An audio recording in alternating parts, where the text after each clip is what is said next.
Hello, and welcome to the Overly Animated Podcast, where we take animation seriously. We talk everything animation here, including OKKO, Let's Be Heroes, which we'll be talking about today. I'm your host, Bonilla, and today I'm joined by Michelle Anderer. Hello. Steve Zeck. Hi. And special guest, Justin Cummings.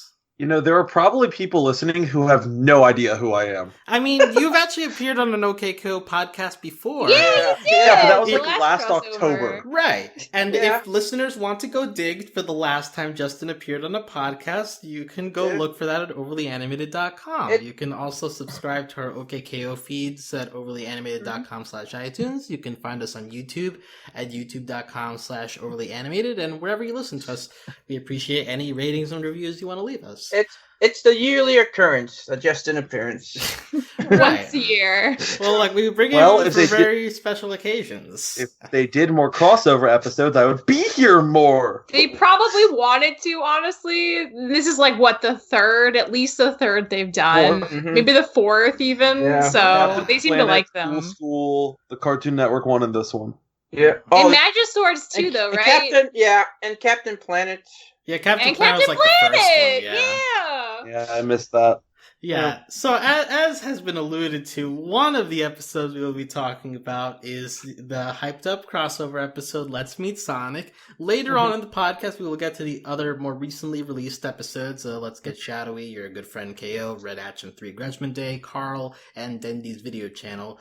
But we are going to talk about first an episode that released a couple of weeks ago. It was on its own. It premiered on TV first before it went online, which is kind of a rarity for OKKO. But this was a rare episode because Ian Jones-Quartey has history with Sonic in the past. That he's worked on Sonic Mania with doing some animation work. And if you follow his Twitter, he's just a general Sonic fan. And it seems that there are other Sonic fans on the OKKO crew.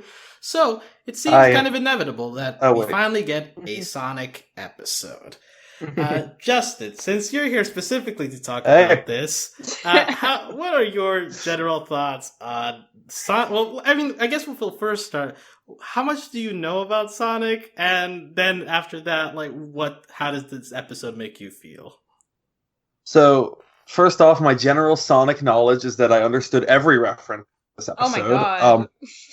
At all of them. There were some good ones. There were some good ones in there. Like every good Sonic fan, I hate Sonic. The rare good Michelle, let me get you caught up here. Good Sonic games happen maybe once a decade.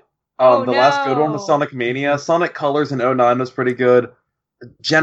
We get good ones occasionally, but the general life cycle of a Sonic fan is waiting for a new game and then being really disappointed. And then making more fan art. So that's our fandom. It's a lot like the Steven fandom the past 3 or 4 years. But, like, Steven has had quality. The problem is Sonic. The games aren't good. So it's like you wait around and then the game's not even good. I see. Like, if Steven kept falling through the floor infinitely over and over again, then we'd be at the same point. That's so sad. What a way to describe it. Okay. Okay. But overall, I thought this was a really great crossover. I thought it was a good use of Sonic. I thought, because the Sonic lore is so massive, they could have brought in 100 characters, and I'm very, very glad they just brought in Sonic and Tails and then made some references. They didn't go overboard, which they really could have. No, I thought it was a really, really good crossover. Really interesting use of Tails, and Metal KO is the greatest thing ever. So. All right. I do want to get into Tails' usage in this episode because it's interesting. But first, we'll get general thoughts from the other guys as well. Michelle, do you know anything about Sonic?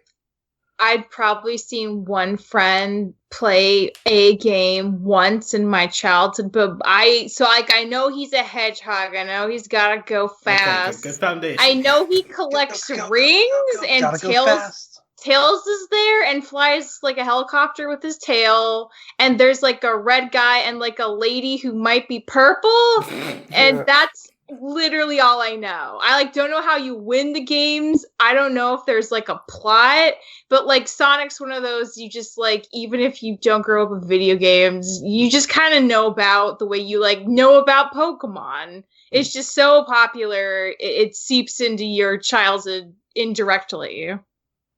All right. So, like, not having that connection to Sonic, how did you feel about the episode? It was super fun, and I kept like feeling like, oh, I wish I knew what this was trying to reference, but I don't. But it's nice anyway. Plus, there was a lot of Boxman this episode, and I love that. Yeah, so that's true. already A+ use of Boxman. Okay. Steve, your thoughts on this ep? I have the first game on my Nintendo Wii, if that counts for something. I'm familiar with it. I know like some of the anime I've heard about. There's an anime? There's Sonic X, right? And X, yeah. So I grew up with video games, but I grew up more of a Nintendo boy. So, Genesis does what Nintendo don't, Steve. Well, yeah. So I'm like, it's a little less familiar with Sonic, as I am. Like, for me, the video game I loved growing up was Mega Man. Mega Man was my game, man. I love the Mega Man franchise. If he made an appearance here, I would know a lot of stuff here. But I have the first game. It's awesome. It's kind of fun to play. I'm not that familiar. I'm probably a little more familiar than Michelle. Okay. All I get from this episode, and I did know in the first like cartoon in the '90s, he was voiced by Urkel. What? Jaleel White, yes. Yeah. That's awesome. There's actually a series where Jaleel White voices both Sonic, Sonic's brother, and Sonic's sister, who all play in a metal band protecting a post-apocalyptic world, finding their queen mother who's in hiding. But their mom's a queen? Is that why he runs so fast? Only in that universe. What? There's so many different Sonic universes. What I do know more, though, is I'm pretty sure the voice of Tails was Colleen O'Sullivan, a voice actress from like Digimon, Danny Phantom. You're talking about in this episode, it's Colleen O'Shaughnessy, yes. Yes, though her name is different. She has a different like name in the credits, so it's O'Shaughnessy in the credits. But anyways, how do you feel about the episode? It's all right. Steve, I love all that build up, like you flexing what you do know, and they're like, oh, yeah, that's fine, I guess. Let me finish. I'm just saying, Sonic is in this episode was a bit of a jerk. Was he always that way? Yeah, he kind of was. They always wanted him to be the rude dude kind of guy. Different games have him different levels of snarky. This is kind of the older snarky Sonic, and so if that's what I guess they grew up on, that's what they would want to do. I do know in the '90s cartoon, Mega Man was also the same way. So I guess it's something to do with video game main characters. They want them to be that way. But I love Tails. Tails just adorable. My Tails is so precious. That's the character I actually cared more about in this episode than Sonic himself. Mm-hmm. I'm not sure that's the intent of the episode, but that way it was. And I love Boxman. Boxman kind of stole the show. He is pretty much similar to Egghead, Robotnik, whatever his name is.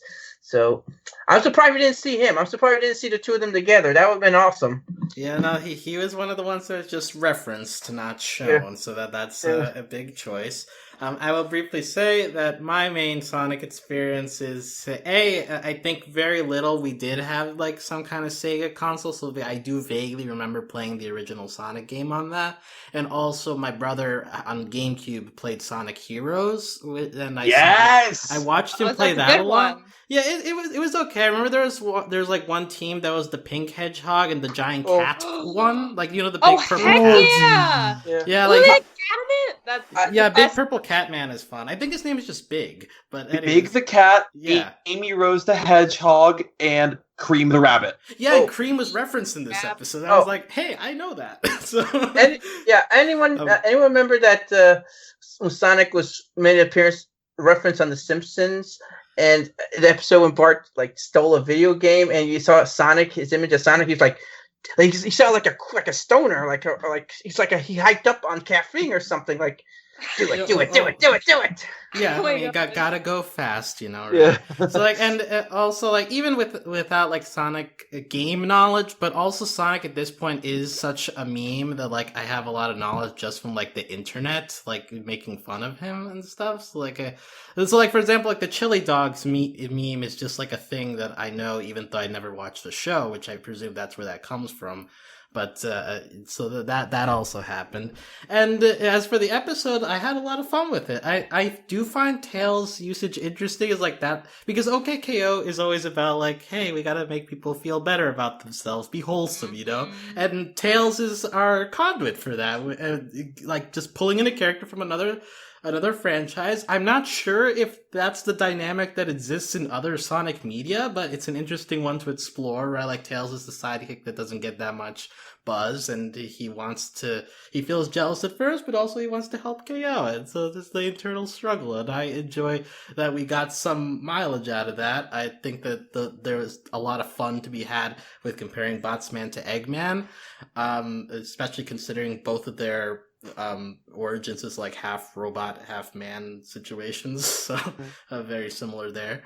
And like it ends with a meme too, like with the Sonic Says things. It's just like from beginning to end, it's a lot. It's like pretty much encompassing all of Sonicness. Like you can tell that they love Sonic, and there are like action sequences in here as well that are very reminiscent of like video gaminess that you can like tell is taken from Sonic. But they also have fun with it too. Like it doesn't feel like they're over reverential of it either.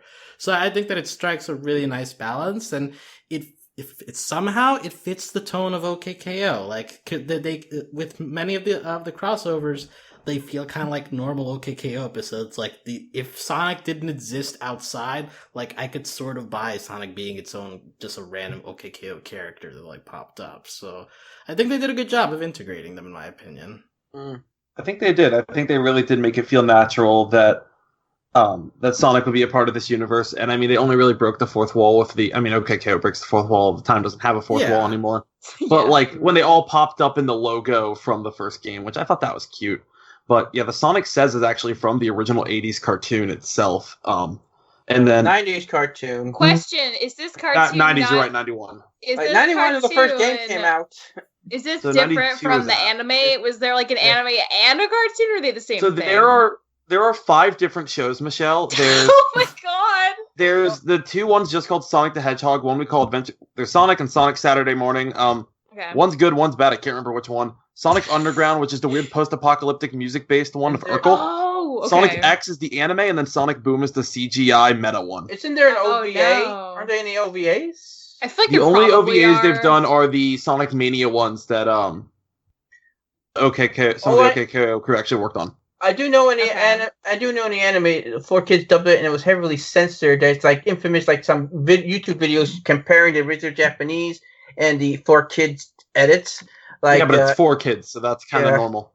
Yeah, like one of the characters, a Catwoman who definitely had cleavage for some reason, and So that's like the Batgirl, right? She was a bat. Good old Rouge the Bat.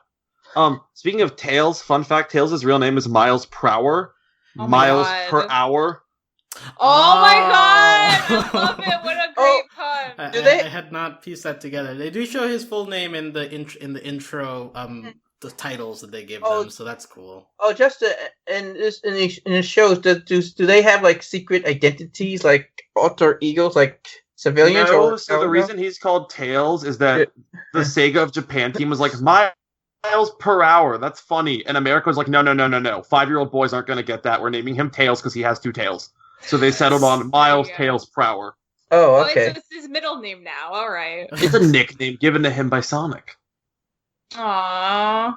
I will say, the one sequence that stood out to me is when Tails is like telling KO how to inspire himself, and it's like the reason to keep moving forward for me was Sonic, and it's like very cute and moving, and almost made me want to ship Sonic and Tails, kind of like. So can I sync that ship in canon in the Sonic universe? I don't know what age Tails is here. He's 6 in the games. Oh, okay. So I'm just gonna. How old is Sonic? Is Sonic like 13? 15?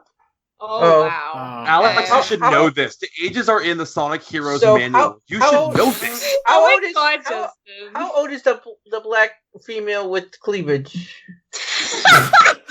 Why do you want to bring up the bat person so much? Okay, no, hold on. I've looked at that manual so many times. I want to know how sick Japan is. Heroes, she was 17 and was similar age. She's underage still, but she's Why am I not so surprised? Why underage cleavage? Why? No, okay. Why am I not surprised? I regret bringing this up.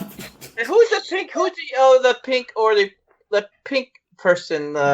Amy Rose. Amy Rose. I feel like I've seen her. It's just me though. For some reason, she kind of reminds me, like she's like a furry version of Sakura from Naruto. Okay. Amy is not in this episode, so there's a really good reason. I'm glad they didn't bring in all these extra characters. Yeah, I guess there'd be a lot more to talk about.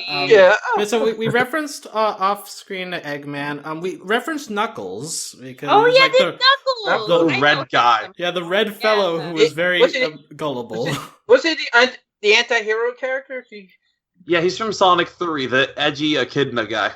So he's kind of like a proto-man of this show. Okay, look, I'm just gonna have you read the Mega Man Sonic comics, and then you'll be good. So fine. Yeah. But yeah, and also Metal KO. There is a Metal Sonic, right? Yeah, really? That's referencing Sonic CD alongside Amy Rose. Okay. So I knew that was referencing something as well. So like KO turning into Metal KO is Metal Sonic. And then when they're both underwater, you can actually hear a slight. It's very brief, but it's a remake of the original drowning noise from Sonic 1, where like if Sonic doesn't get an air bubble in time, like the music gets fast. That's awesome. They brought back just that little bit of and they brought that back in as Sonic's like swimming up and Tails grabs them. You can hear the music for like a hot second. Oh, that had the one of my favorite levels, like the second level of the original game had this song like do do do do do do. Forgot. There's a lot of musical cues that are pulled from the Sonic games. Like also like the part where they show the title card and they have them in that logo. Like that music is also very influenced, I think, by the Sonic music. Is that like the main theme or like what? That's like the main title theme. Okay. They don't play the most famous theme, but that's basically like the level 1 theme that everyone kind of knows. Yeah. I love the level 2 theme. That's like my favorite. Go for it. Of the first game. There's also music being played when Metal KO is chasing Sonic through all those tubes that also felt very iconic. They're like so something like that little musical also like felt like something that I remembered from a long time ago, but like I couldn't pin it down. But it sounds really similar to the In the Hall the Mountain King song. I wonder if there was ever like a copyright infringement, or maybe it was like different enough that they could get away with it. Oh. Is it the Marble Zone? It's the Marble Zone level 2 of the first game. I'm looking at YouTube here. It's Sonic 1 music Marble Zone. Yes, okay. Marble Zone is level 2, and I hate Marble Zone. But as to the episode, I love the song though. Yeah. Let's hear other big references. Also in that sequence, there's a point where they're running through a giant tube that's very colorful. That's like a very big special stages from Sonic. Yeah. So Sonic 2, yeah. Yeah, so that was very blinding at times, but they did that. At the very name dropping all of Sonic's attacks, like the homing attack, the spin dash, the light speed dash. So are the plots from these games very different? It's not always the same like plot. The plots are very different, and we don't have time to get into those. No, I just want to know they're different. It's not like Mario, for instance, like almost always the same plot. Save the princess. No, oh my god, I don't have time for Sonic plot. It's not touched upon here. The story here is pretty simple. It's Sonic gets tricked by chili dogs. Botsman kidnaps Rad and Enid in an effort to show up Eggman. By the way, the reveal that A, Botsman went to college, and B, it was his roommate. That Botsman and Eggman went to college together. So, like, great. Can you imagine the Botsman Eggman like showing each other up in class or something? Like, I live for that. Villain Good old-fashioned villain rivalry. I love that. That's one thing. Stand by Mandark from Dexter's Lab was there too. That's my headcanon. Oh. I wonder what Boxman's haircut looked like in college. Ooh. Maybe he had a lot more hair. Maybe he had like long hair. Yeah, maybe he had a mullet. Yeah. To see it. The last reference that really stuck out to me was, besides the biplane and Sonic riding on the front of it, which is literally ripped right out of Sonic 2 and Sonic Mania. Right at the end when Tails is like, "Oh, I'm sorry for being jealous," and KO goes, "Oh, it's okay. Live and learn." Live and learn is the main theme from one of the best games, Sonic Adventure 2. The game that introduced Shadow the Hedgehog. Shadow! I weirdly know who Shadow is. I immediately started screaming that song. So that very small line made me very, very happy. Missed opportunity to connect Shadow the Hedgehog and Shadowy figure. I did not know there was a Shadowy figure because I don't watch OKKO that much. But when I saw the next episode, Let's Get Shadowy, I was like, "Is my edgy Hedgie here?" He wasn't. He is edgy. He's just not a Hedgie. He's not an edgy Hedgie. Also, the references go so deep that Sonic at the Olympic Games is referenced because KO has fan art when he won the winter and summer sports games because I guess they can't say Olympics. Yes, that they referenced because I was like, "Oh, Death Egg, yeah, that's from a lot of the games. Oh, Ultimate Life Form, Sonic Adventure 2 again. Oh, sorry, Sonic and Mario at the Olympic Games." Look, I'm just glad he didn't draw KO the Hedgehog. Fun challenge for those of you at home. Make sure Safe Search is on, type in your name, then the Hedgehog, and see the first fan art that pops up. Oh. What? Would these be called Hedge Sonas? Yeah, they are called Hedge Sonas. Okay.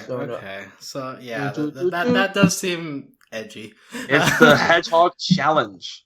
Oh, I found one. I found my Hedge Sona. Oh, she has a nice trench coat. That's cool. Yeah, to describe Michelle the Hedgehog to us. She's got these big, like Converse high tops from the future looking boots and jeans and like an orange crop top and this bright blue trench coat and fingerless gloves and long blonde hair. Honestly, that description sounds pretty fly, but yeah, everyone should look up her own now. This is great use of time. Careful. That's all I say. Yeah, it's a weird fandom, y'all. We were lucky on the first try. Let's not test our luck. Yeah. Let's hear the other big things. Botsman drops a loop-de-loop. It's like we get the classic. Literally the loop from Green Hill's Zone Level 1. It's a stage in Smash Brothers. It's classic. Yeah. And we get the whole KO wanting to do it because he worships Sonic, kissing his feet and stuff. Didn't mention how weak Sonic is. If he loses all his rings, pretty much one more hit and he's dead. I love power level ring. Yeah, power level ring. Yeah. That's enough internet. I found Sonic the Hedgehog with Steve Buscemi's face on it. I'm done. Oh, no. Done. Going home. I'm finding all your Hedgehog Sonos for you. Oh no, I'm familiar with mine, Michelle. Well, Michelle has posted Justin the Hedgehog. It kind of just looks like Shadow, but with yellow highlights in his hair and a sword. These are poor children doing their best. I don't blame them. It's a fandom, y'all. Yeah. It's a fandom. Instead of Chaos Emeralds, I want to one day do an episode just of all of the Sonic shows. Yeah, Sonic could have its own podcast. I'm sure there is a Sonic podcast out there where people much more. Oh no, I want to do an OVA episode where I just grab two of you and just drag you along through the nightmarish landscape that is the Sonic fandom. Yeah, that sounds a lot like the Total Dramarama, but with Sonic. Oh come on! They posted Alex the Hedgehog. All it is Sonic in brown with purple hair. Here's better Alex as the Hedgehog part. Yeah, it's great. You're fine. Fine. Instead of a Chaos Emerald, there's a Master Emerald that. Okay, so actually, the Master Emerald is the source of all the Chaos Emeralds. It actually controls all seven. And it's guarded on Angel Island by Knuckles the Echidna. It's the main plot of the third game. The Master Emerald breaks into shards in Sonic Adventure 2, so Knuckles and Rouge have to go and hunt down the shards. Oh my god! Did they rebuild the? Oh man, imagine this thing. I wonder how far Dylan will let you go if it was a Dylan podcast, Justin. No, Dylan would not be on it. He would refuse. Well, the shards are not, but the shards are not Chaos Emeralds. No, the Master Emerald is like the control for the Chaos Emeralds, so it's like the one in charge of all the others. Okay. Chaos Emeralds sometimes are it a breaks. Sonic thing. I weirdly know about Chaos Emeralds, but I thought they were from like, honest to God, like a Marvel Universe thing. But they're from Those are the Sonic. Infinity Stones. Oh my God, they're all the same. They Sonic are. has Chaos Emeralds. Why are they chaotic? Multicolored objects that, when you have all of them, let you do amazing things. Exactly. No, it's like the Dragon Balls, right? Chaos Emeralds are the Dragon Balls. Triforce yellow and Twinkies. spicier. I kid you not. Super Sonic, when he gets all 7 Chaos Emeralds, is just spiky yellow Sonic. Like, he is a Super Saiyan. Oh my God, it sounds, I love it.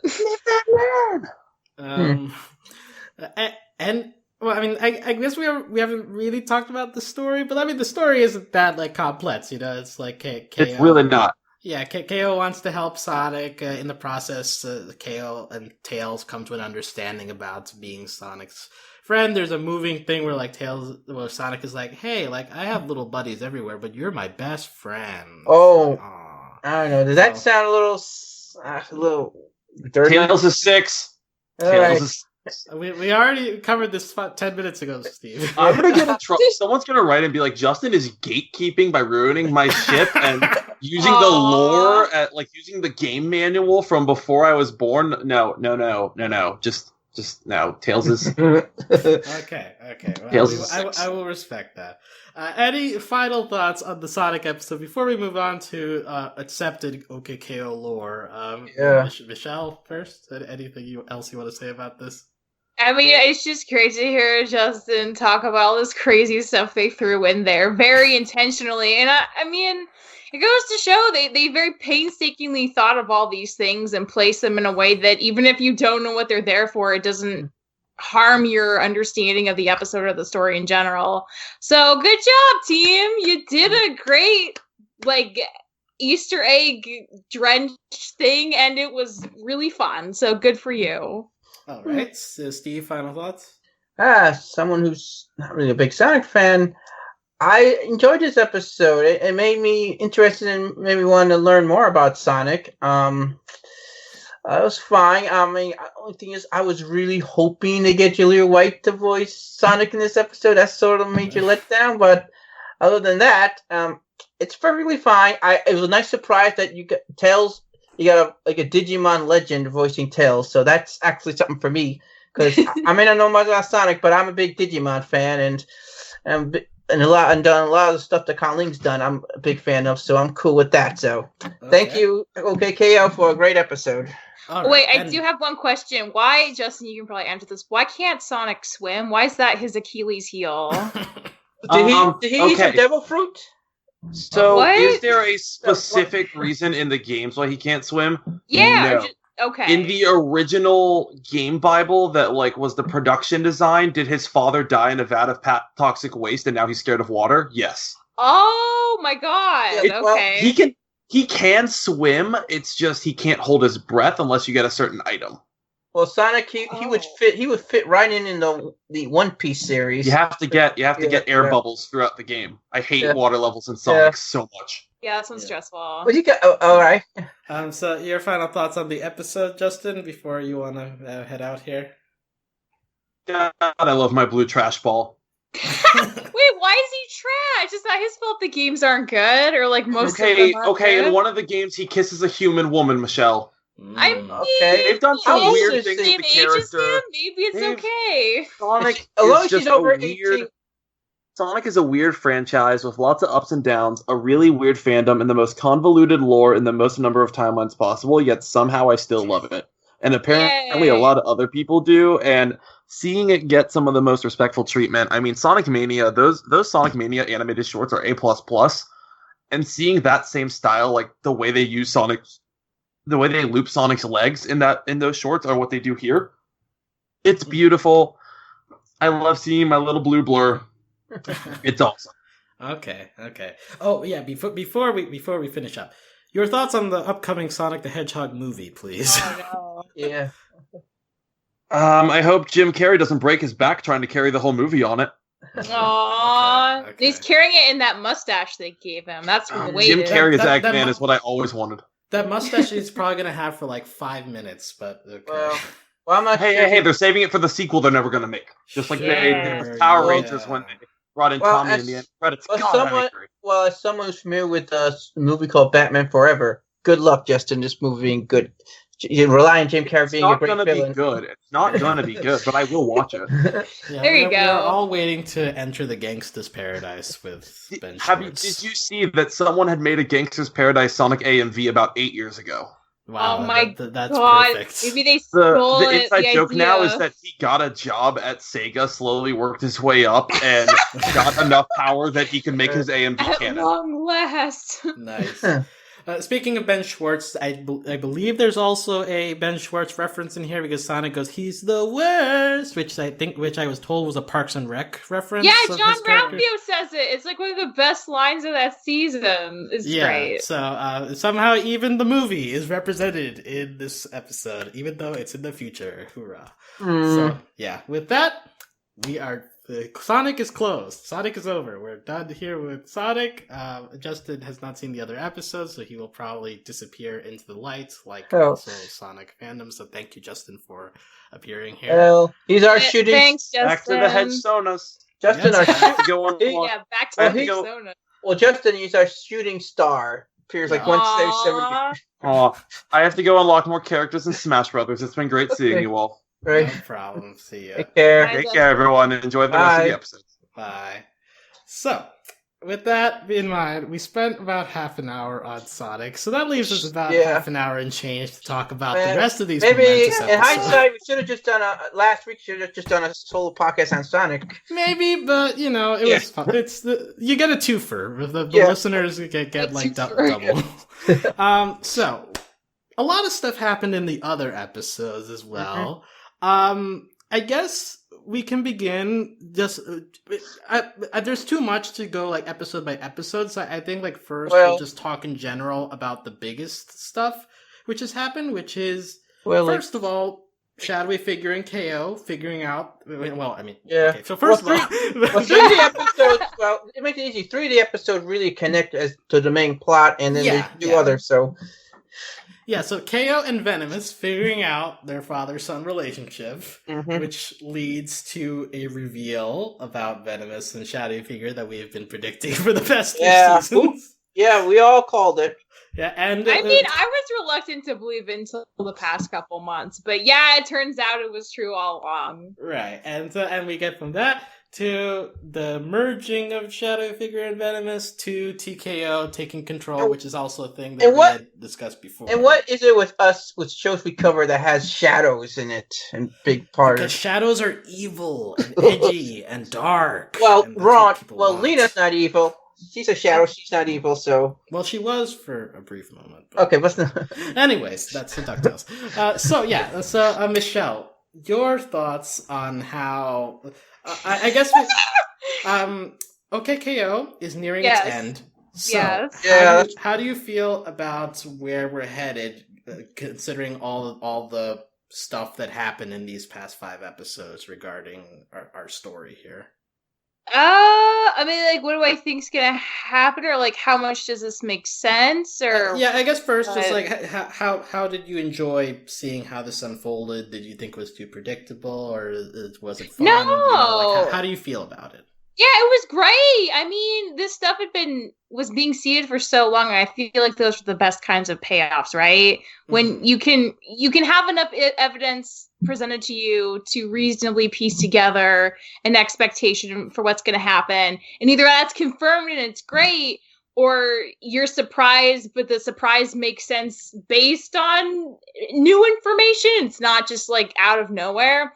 So it was very I honestly did not if Shadowy Figure was going to be Professor Venomous, I couldn't see how Venomous wouldn't know about it. So that part kind of threw me, that Shadowy had been Shadowy without him even being aware. And actually it started making me ask kind of a weird question, because you get the sense from Let's Get Shadowy that the flashbacks Is it oh my god, I mixed it. I can't remember what happens in Caro versus Let's Get Shadowy now.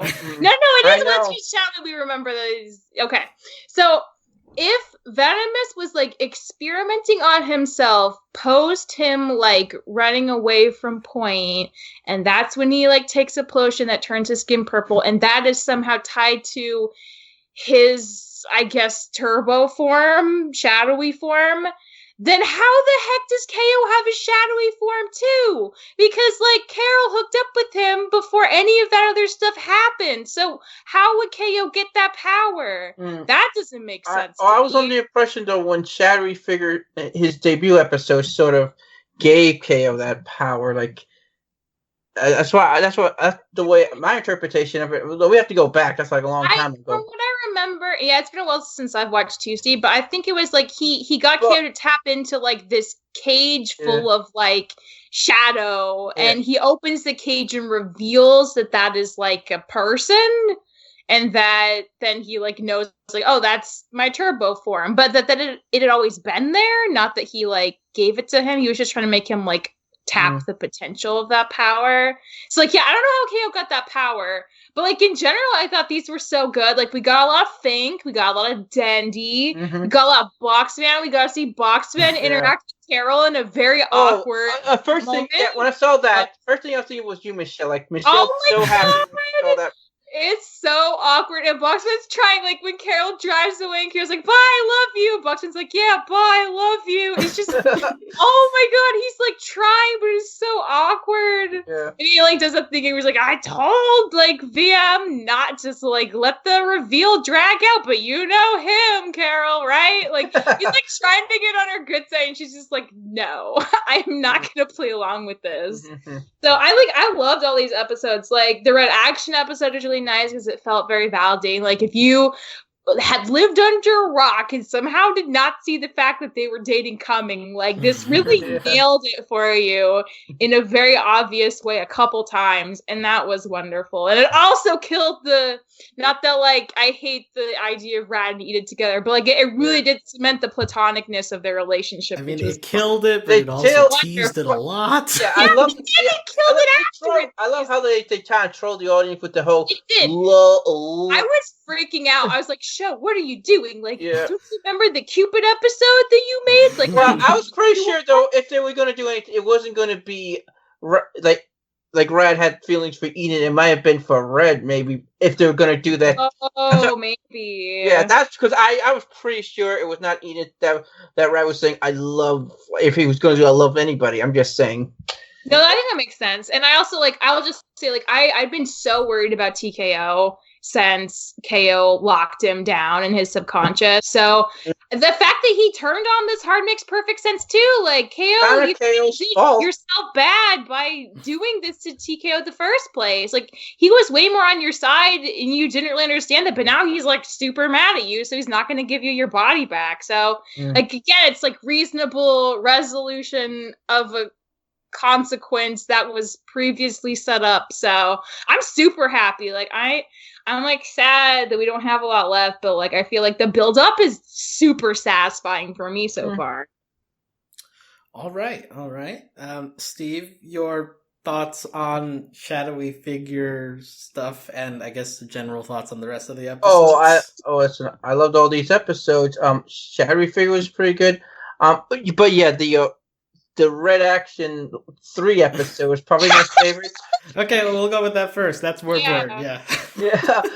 But the truth is, though, my enthusiasm as I was watching these episodes is when I realized we're at the climax of the series about to end, and that really sort of depressed me towards the end because I realized it's almost over.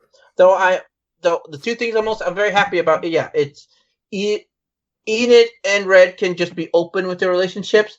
And second, the Boxmore children, they found their place in life. I'm so happy for them. Yeah, they did. They're good guys now. I'm pretty sure, though, if there was a season 4, this would not have happened yet. This was just going to be towards the end of the series. When Ian realized the show was about to end, he would do that. But yeah, I'm happy for them. I'm hoping, though, in the finale, though, we get Fink on our side, too, so... Because I'm not sure how she feels about these two Shadowy figures like team up. Like, I definitely seems that pretty much that Shadowy Venomous has pretty much left her behind for TKO. So I'm sure eventually, while she's done playing her video games, in her own world, we'll get her on our side, her own jealousy. So. Mm-hmm. I will say that this is a very excellent batch of episodes. Season 3 of OKKO has honestly kept up at such a level that I think that it has an argument to be by the time we're done and we get to the finale, this could be show of the year, honestly. In terms of just how many good episodes have come out all in one thing, and it's partly because of all the time that we've had with this show so far. Yeah. Now they're finally okay, we need to wrap things up, and so now it feels like a lot of stuff is momentous and it's building on stuff they've done over the years. Yeah. So because of that, it's all culminating in this way. But I really enjoy the experience. As you guys have said, it's kind of sad that it's ending, but at the same time, I appreciate kind of seeing the final fruits of all that. I read this comment on the internet, and I kind of agree. At the very least, Cartoon Network, at least, pretty much they let the creators have a heads up of when they're gonna end their shows, so they have time to do finales. Unlike say Nickelodeon, probably sometimes does not really do that. So I'm kind of thankful to Cartoon Network that at least we're going to get an ending.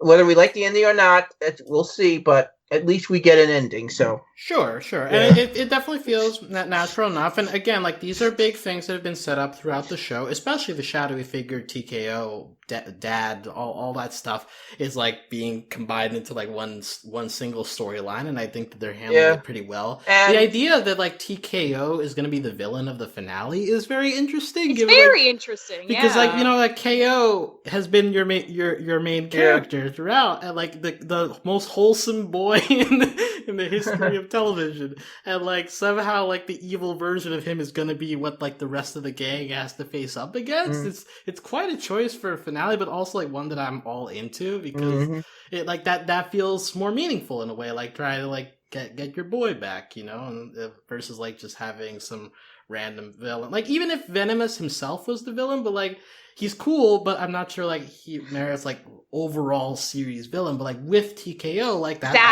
adds a whole angle, right? So I really enjoyed this kind of turn we're taking or the setup we're doing for an ending for this.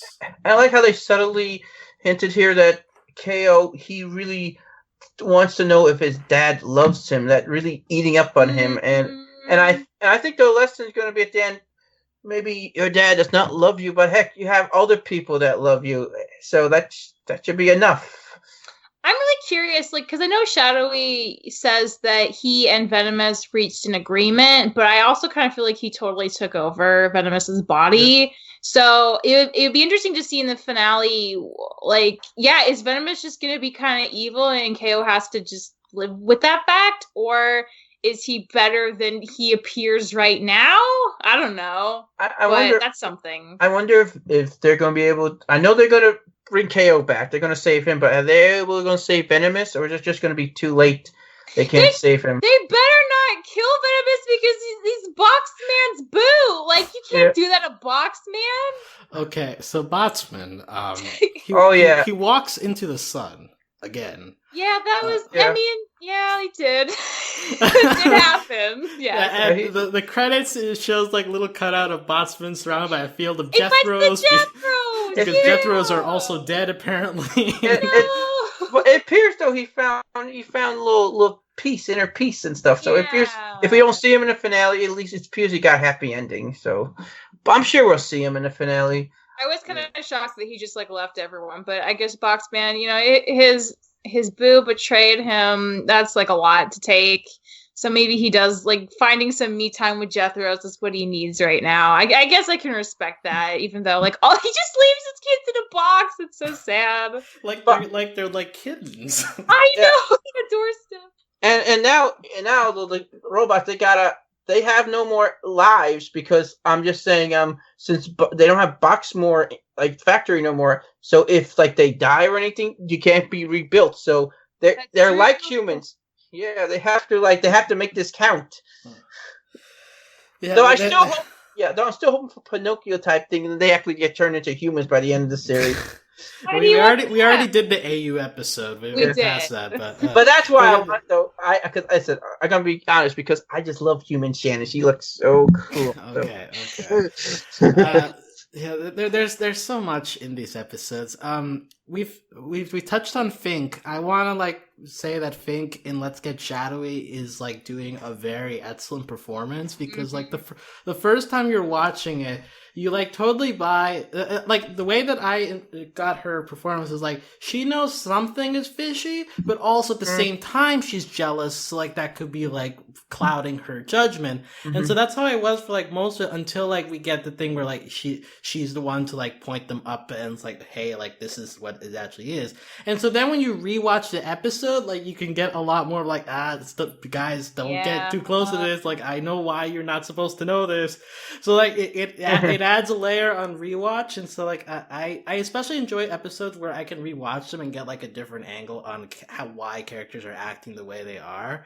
Yeah. And Fink is just fun no matter what. But especially in that episode, Fink is a very intriguing character in terms of her motivations for all this. Because I remember Steve was wondering before if she was just going to be super jealous of KO because he was his real son and she wasn't. But I think first, you're saying, Alex, the first time you watch it, it seems she's jealous and that's why she's such a stick in the mud. But actually, she's scared of them learning the truth because Shadowy said he would take her boss away, and her boss is the person she loves the most. So you feel for her. It's more complicated than we're assuming it is, and it's really good. I thought it was a sweet moment between I think in Boxman when he left. He said self-caught words take care of yourself. Take care of yourself. Mm-hmm. Yeah, that was sweet. I tell you though, if things don't work out, if you don't say Venomous or anything, maybe Boxman can adopt her at the end of the series. That would be a fine. Yeah, I'm sure he would. Yeah. Man, especially now that relationship, adopting your ex's daughter. Yeah. Yeah. Yeah. So, but I think that'd be good for each other. That'd be a good duo, especially now since his children have pretty much grown up already. They've found their own path. So. Mm-hmm. That actually brings up a good thing I just realized. So Boxman, I will say this for I know I've been Boxman's cheerleader for a long time. I will just say, okay, he loves Venomous so much, but he has the trust and belief in his own self-worth to know when he needs to break up. Yeah. And he does that, and he makes a clean cut with Venomous. He says, I am a villain, I'm not a monster. And I would just think that's an amazing line and good for him for respecting his own boundaries and not thinking he needs that relationship if it's going to be toxic. And just good job, Boxman. I'm so proud of you. I hope if it doesn't work out with Venomous that you find another beautiful evil man to be your life partner forever. Yeah, that line of I am a villain, not a monster. That was a real power move. Serious. Yeah. It's I have the moral high ground here for once. I'm gonna use it. Yeah.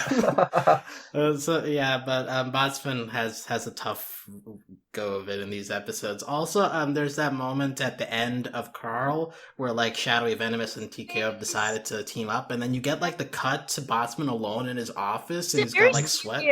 Yeah, it's a very serious cut, and you only see the bottom of his face and his hands kind of clenched. That's such a just good frame shot. It says so much about tone. It's we're really we're heading to something very scary here, and for a show like KO to do that just feels even more intense somehow because they don't normally go there. Yeah, it kind of reminds me of that DuckTales episode where it ends with Scrooge just sitting alone in his room in the dark. Yeah, with fists too. And you could tell it's okay, we're ending dark, and we're similar thing that Boxman lost his family, lost his whole family, kind of. Though I think he got rid of his children himself. He could have kept them, but.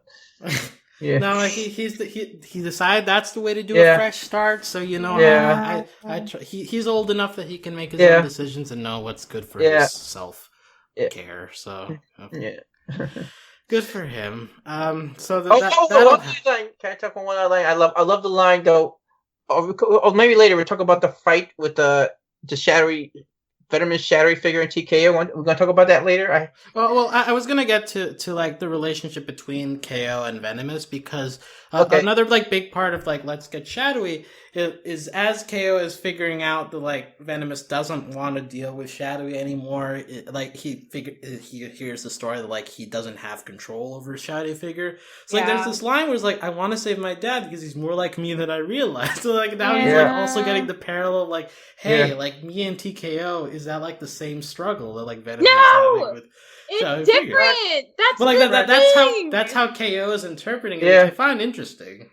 No, it is, and I do think the show must be building to some kind of, like, I think, like, obviously, like, again, so KO and TKO have worked together and, like, drifted, basically, and had the same goal, and even up until the end of Carl, like, TKO was going to take out Shadowy Venomous for KO, for both of them, and it took Shadowy Venomous pointing out, like, well, KO, like, locked you in, doesn't that suck, and maybe we're more like than you are to KO, for him to turn, but up to that point, he was way more on KO's side the past 2 seasons. So I feel like I'm hoping KO's resolution with TKO is that, like, look, like, you are a legit part of me, and you don't have, like, that doesn't make you a bad part. Let's just find a way for us to coexist, like, on a way more equal way than we ever have before. And we can be the positive version of what Venomous and Shadowy never could be. Like, I feel like that's the next ultimate step, but I don't know if they're going to go there because I wouldn't let myself watch it, so it'd be a surprise. So I'm not sure. But I hope so, right? Yeah, I mean, I just had the thought, would like a perfect KO TKO fusion just be teen KO at this point? It's like, oh, KO is growing up, you know? Like, he's able to accept all sides of himself now. Except the eyeliner side too. That was a good part. Steve, if Team KO one bad part, you might get a lot of zits and pimples. So, well, you gotta take the good with the bad, Steve. Yeah, you do. Again, like taking the good with the bads. Like you gotta get the boy with the angsty teen TKO. They're both important. Yeah. So like, and so we have KO. Like, at the end of that episode being like, well, he wants to stop it, so he can't be that bad, right? And then we skip over to Carl. Yeah? That's just KO definitely being in an abusive relationship when you say stuff like that, denial stuff like... It's like It's not necessarily that, but it's more like just KO, like, he's trying to be eternally positive about it. But I'm just saying that's why some people stay in abusive relationships because they're internally positive that things are going to work out. So, right, and like we have in Carl, like them, like trying to be like father son. Like you have the awkward dad son head pats going on in the beginning there. And like we have awkward time watching Mega Football together because that's what like Gar does with.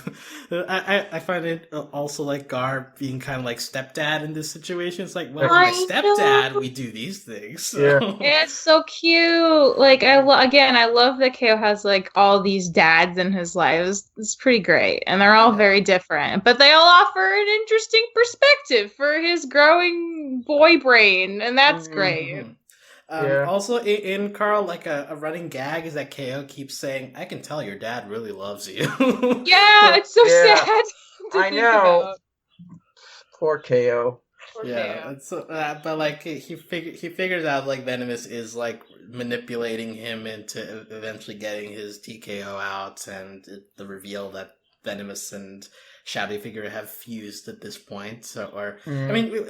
Because the thing is, I don't think Shadowy figure taking over Venomous is necessarily the right thing, because when that happens, isn't it just Shadowy figure? It's Shadowy Venomous. It's Shadowy Venomous. For some reason, he has a new name. And because like he says that they like came to a compromise. So like what I thought was like, oh, okay, so that's like confirmation that like this is a mutual agreement, because if it wasn't mutual, then he'd just be Shadowy figure, right? I don't, like, I want to believe he just took over Venomous, but if Venomous agreed to it, I guess the name thing would make more sense. And it says, also in the name thing, the real Venomous is gone, pretty much. Exactly. Yeah. Like maybe he's shadowy venomous now because like we know his identity, so he's not just like a shadowy figure, but he's like venomous who is also a shadow.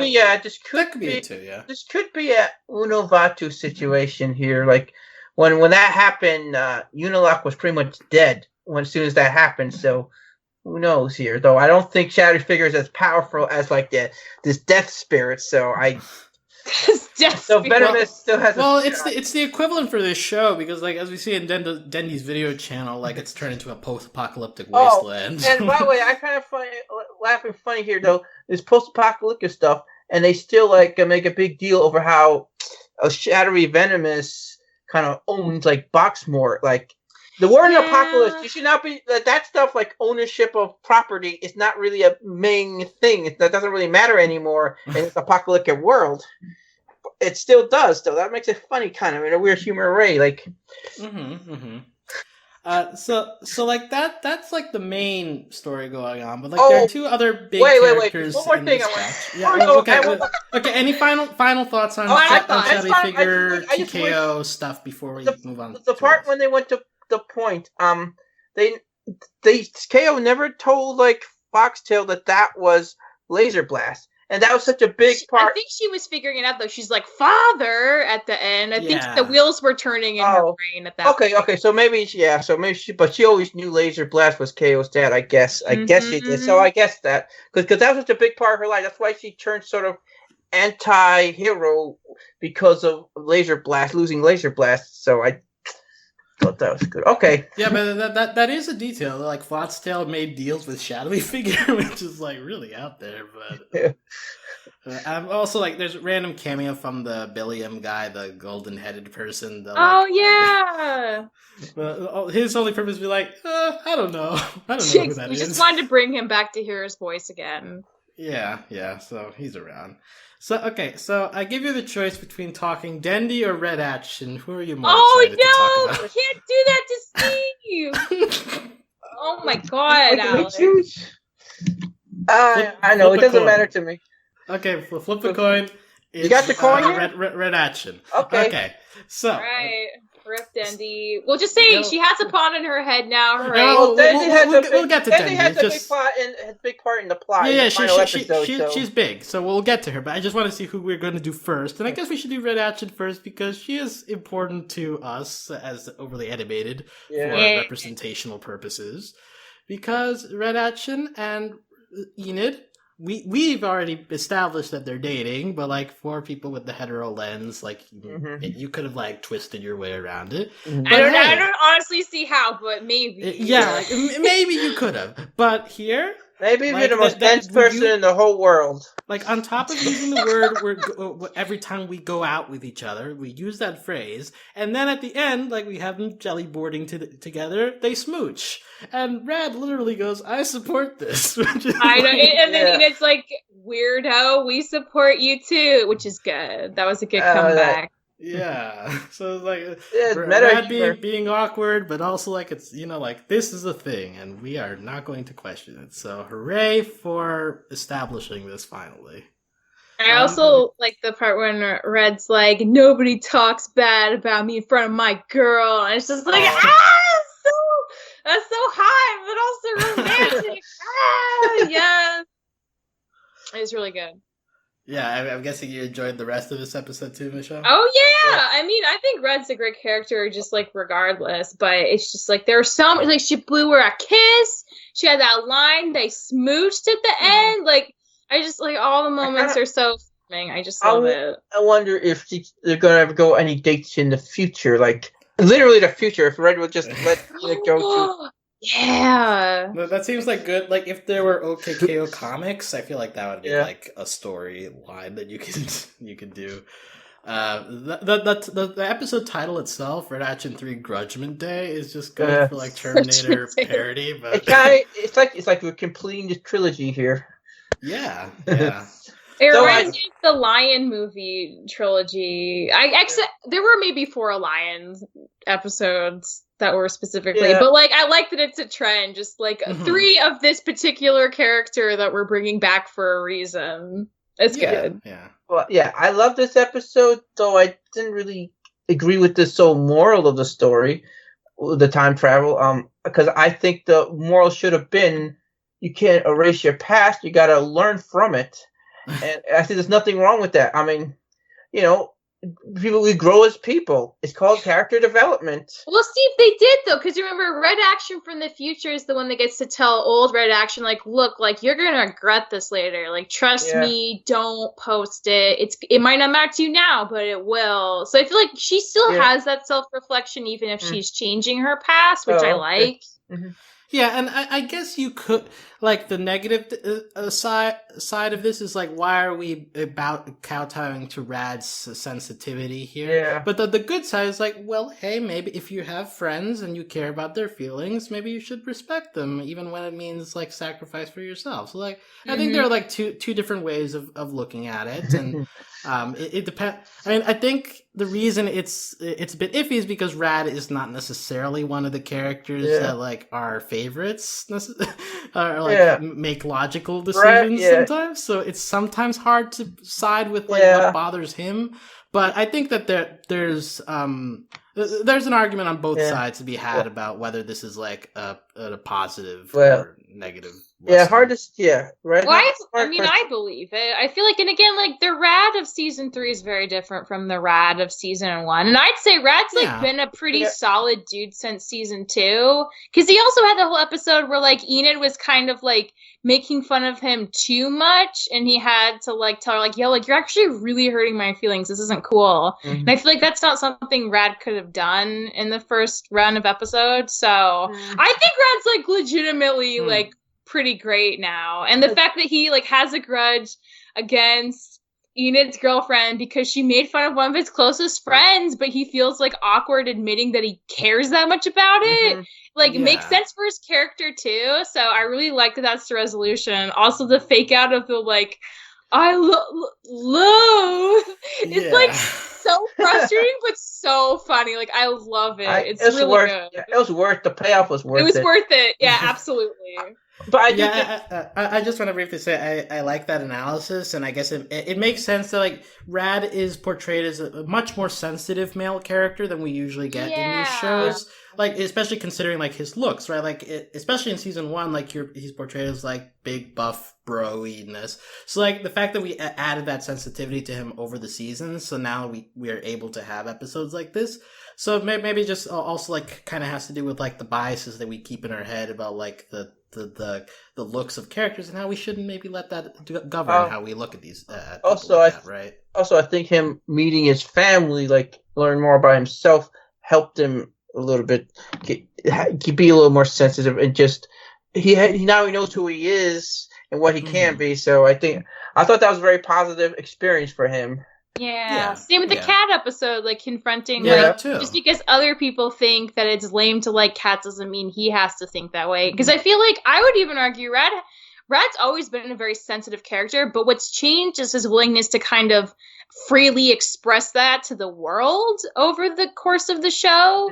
Like, he's much more willing to be, like, honest and open about it instead of, like, freaking out at the very thought of people finding out and being, like, #exposed. So I feel like that's been, like, a big part of his arc too, and I think that's wonderful because, like, it's saying, like, you can be, like, really into working out and, like, kind of like some jock stuff, but that you can also like cats and stick up for your friends and care about things and cry and stuff, and that's, like, kind of nice too. You think now that he's a good guy, that Rad and Raymond may become like buds now. Oh, I hope so. I really do, Steve. we will get to Raymond, but just briefly, like, in the Red Action stuff, other random stuff. We go back to prom and we get Red Action in prom outfits. So that's cool. He looks so good in that dress. Yeah, like, Enid gets to be kind of awkward, like, trying to, like, dance with her. Oh my god, funny. That was very good.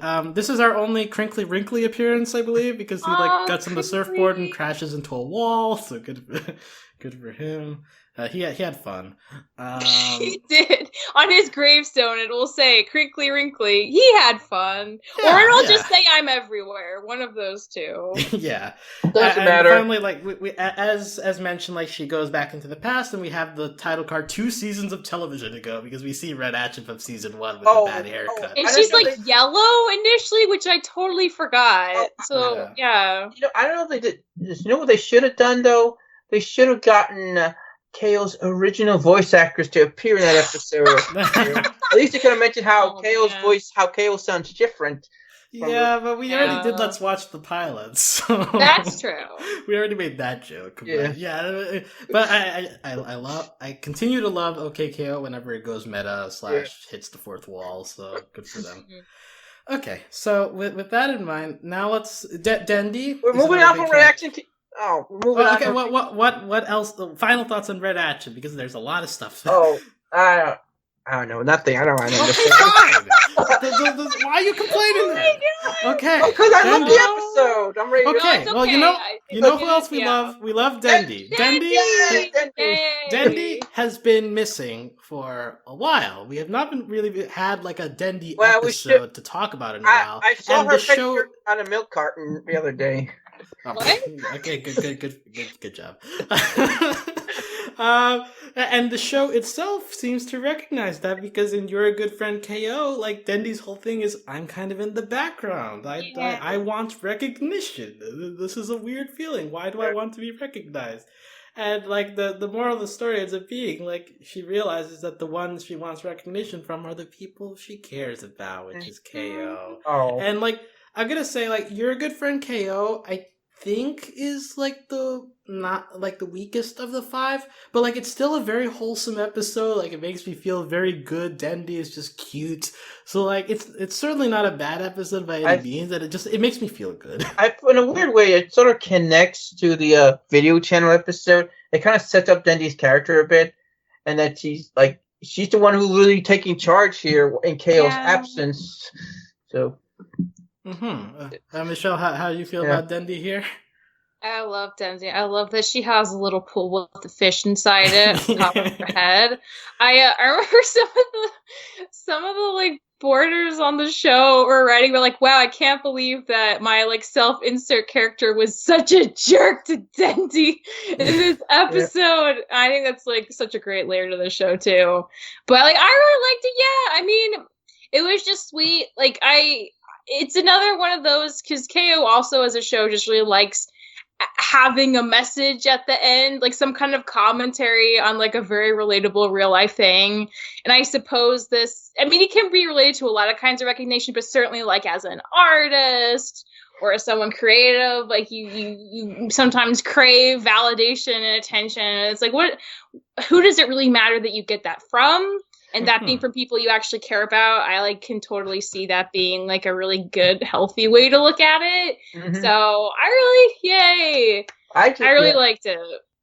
I really liked episode 2. Dendy's just so adorable and get Dendy focused. We found out about she had a little pond growing in her head. It means she's growing up, going to puberty. Yeah, she's growing up. Yeah. And the one question though in my head is, where the heck is Miss Quantum? She's just not nowhere inside. Like, worst teacher ever, man. Just not attending her class at all. Yeah, she's busy sharpening her pencil or something. Yeah. Like, KO was just like reading in the beginning about Cyber Egypt and Mega Greeks. Well, I find it so funny though, if we saw Miss Quantum was there, and if we just do that Peanuts adults noise, do that horn noise, like, and then Miss Quantum be like, I saw something in my throat.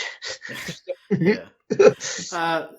And I will say I was very angry with the kids when they were making fun of her beret specifically because the beret is cute. It's cute. Okay? It's super cute. Yeah. So the anti-beret people should go down. I don't like them. Well, it's something I also learned from The Simpsons. Kids can be cruel, meaning they're allowed. Yeah, we can. Yeah, and yeah.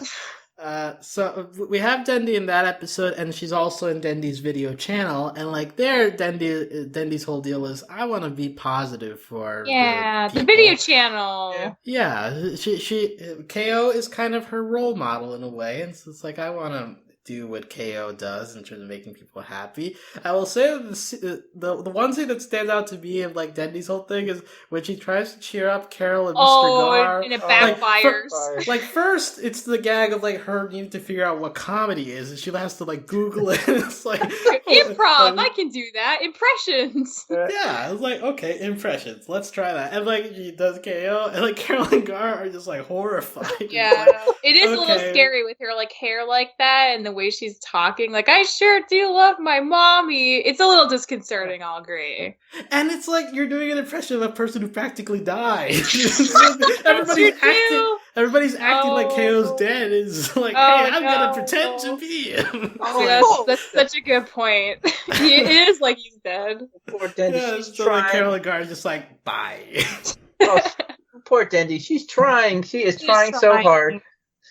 Yeah. She's the only one holding it together here. Everyone else is just... Everyone else is a wreck. Like, Brad and Enid are too busy. The robots are listless. Like, it really is on her to just try to make the best of a bad situation. Mm-hmm. And, like, Dendy ends up infusing positivity to the robots. And he teaches them about friendship and love. And this is the episode they had... This episode had this real funny line I want to talk about is the robots, like when they're fighting like TKO, they're like, this is for a Jethro or something. Oh yeah, and then they said, "Oh, what about someone and Jethro?" And then they said Boxman Jr. and they say, "No, we still hate him." Like, yeah, he's just like, "No, just Jethro." Like Daryl does not want to acknowledge Boxman Jr.'s existence at all. And also, Jethro was a key member of their families. So. Yeah, Jethro was there from the beginning. He was like the first one. Well, he was not the first one. I think KO fought Daryl first, but Jethro was like the second one he fought. So he goes way back. We finally get them like joining together to be like a Voltron type thing. There is cowboy hat for Daryl. Like, oh my god, I love it. Oh, I love the original name is Special Edition Sherry Land, and it's like change it. Nope. It's like Botspot Prime. Why didn't they think of this sooner? Yeah. That's a good question. Why, if they knew they could do this, why didn't they think of it sooner? It's a good thing. Yeah, it's a good thing. Now they think about it now that they're good guys instead of bad guys. Like Shannon's just like the butt / torso. Yeah. Like Michaela's one of the legs. Like it's pretty goofy looking, but it's great. It's very funny that Michaela is like part of this crew, given that like she's never like really been part of their family. Really, she's a great cat robot though. I love her. Mm-hmm. And so we get Dendy is like, hey, like you can have a new purpose at the plaza, and so like we get this kind of like all the robots doing things at the plaza. Shannon now cuts hair. Raymond works with Droop at the fashion store. He's like flipping the arrow at the tats office. Yeah, that's a good job for him. Yeah, that feels like a burn. Yeah, why is that a good job for him? And I kind of want to see a spin-off about Raymond and his job and Duke, because they have their history. Yeah, that's like a reality show on TLC. Yeah, and Daryl works at the bodega, so they're replacing KO. That Sparko guy is still around. What is he doing? Like, why is he on his butt just like sitting at the store while everything is falling apart? He works there technically, but I don't know if he's doing the best job. Who knows? Yeah, but and so they're protecting the bodega, and Rad and Enid and Carol and Gar return, and the video ends. And it's like, don't forget to like, comment, and subscribe. But then also at the very end, like it did that whole like video up next. It's like Plaza Tournament imminent, like rumor, which is like a very YouTube channel kind of clickbaity title, and I loved that. Oh, so like, do you think like that's the next episode then? Like, I haven't actually looked at the. Well, maybe. I do probably think the next episode we're gonna see KO again. We're gonna see him inside his body trying to take control again. I think that's probably going to be a big part of the plot of the next episode. Yeah. I could see like a 2-part, like end of that episode, KO's back. He takes control, and then it's just us taking on Shadowy Venomous.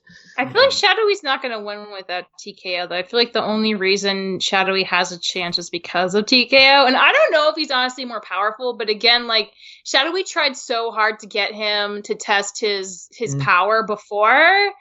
And maybe being the son of him, somehow he could have more power, because he also has Carol's power, and Carol was technically more powerful than Laser Blast when they hooked up. I don't know. I do think these two characters are going to be a big key in turning the tide. Boxman and Fink. Look out for them. Wait, what? You think Boxman and Fink are going to turn the tide? Wait, you think Botsman is returning for the finale? No, well, maybe. I think at least we'll do something to really help turn the tide. At the very least, tell the good guys a secret, like the weakness or something. You know. It did seem like Boxman acknowledging her being there did seem like important. Like, I don't think that line would be if she wasn't going to do something. So I agree with that. Mm-hmm. Yeah. So this is probably our second to last KO podcast. Well, we could still. Hopefully, maybe we could do like a series overall review podcast. Maybe like of 10 episodes of the series. We have to do that. Yeah, that's possible. But of actual episode recaps, this will be our second to last. So like, if you've obviously we'll give like a bigger thank you once we actually do the finale. But if you've been listening to us so far, we thank you for following along with us on this journey, and we're always happy to be able to talk about the show. Yeah, and we'll be back one more time whenever the finale is announced. We don't have a date for that yet, although they've been releasing episodes fairly consistently. So like, who knows? It feels like it's definitely going to be this year's at least. I kind of wonder.